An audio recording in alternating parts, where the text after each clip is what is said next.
In a final push to maintain Democratic leadership in California and fend off the recall of Governor Gavin Newsom, President Biden encouraged voters at a rally in the state on Monday night to reject the Republican-led effort to push Mr. Newsom from office. Mr. Biden's visit, his first to California as president, came the day before the election on Tuesday. The president's arrival underscored the alarm within the Democratic Party at the possibility of losing the governorship of the nation's most populous state, where Democrats outnumber Republicans nearly 2-1. "You can either keep Gavin Newsom as your governor, or you'll get Donald Trump," warned Mr. Biden, who compared the leading Republican candidate, Larry Elder, to a clone of the former president. "It's not a joke." At the rally Monday evening in Long Beach, Mr. Biden appeared with Mr. Newsom, who polls show is likely to prevail after a nervous summer for Democrats in which polls showed the recall had a good shot of succeeding. But since those early projections, millions of dollars have flooded the state on Mr. Newsom's behalf, campaign money the Democratic Party has used in get-out-the-vote efforts. In Mr. Newsom, the president sees not just a member of his own party whose job is in jeopardy, but an ally on policy who has been pushing vaccine mandates and aggressive efforts to combat climate change, two issues that have defined the early days of Mr. Biden's presidency.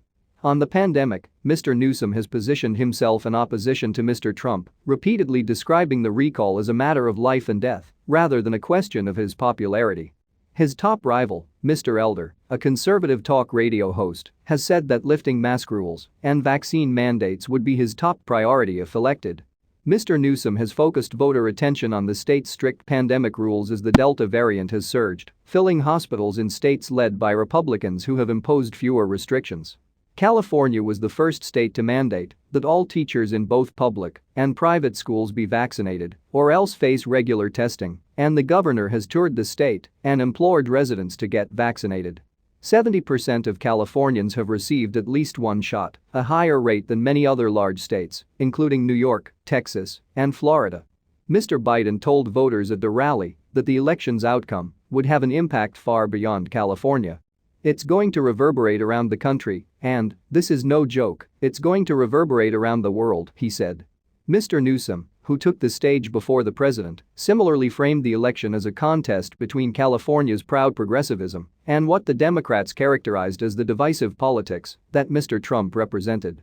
"We may have defeated Donald Trump, but we have not defeated Trumpism," Mr. Newsom said. Mr. Newsom has struggled to connect with the state's growing core of young and Latino voters, many of whom have said that they do not find the governor particularly compelling and that they are weary of partisan tribalism. On Monday, the choice to host a rally with the president at Long Beach City College, where 53% of the student body is Hispanic, appeared to be an attempt to dispel the notion that he has failed to engage Latino voters. "We're in Long Beach, one of the most diverse cities in the most diverse county, Los Angeles County, in one of the most diverse states in the most diverse democracy in the world," Mr. Newsom said on Monday night. The president and the governor appeared alongside Long Beach's mayor, Robert Garcia, who is the first Latino and openly gay man to lead the diverse city of almost 500,000 people just south of Los Angeles, and was one of the speakers who introduced the president. Before the rally began, a smattering of supporters of Mr. Trump gathered near campus waving signs that read "Unvaxxed Lives Matter" and "Trump won," drawing chants of "Biden won" from those heading to see the president.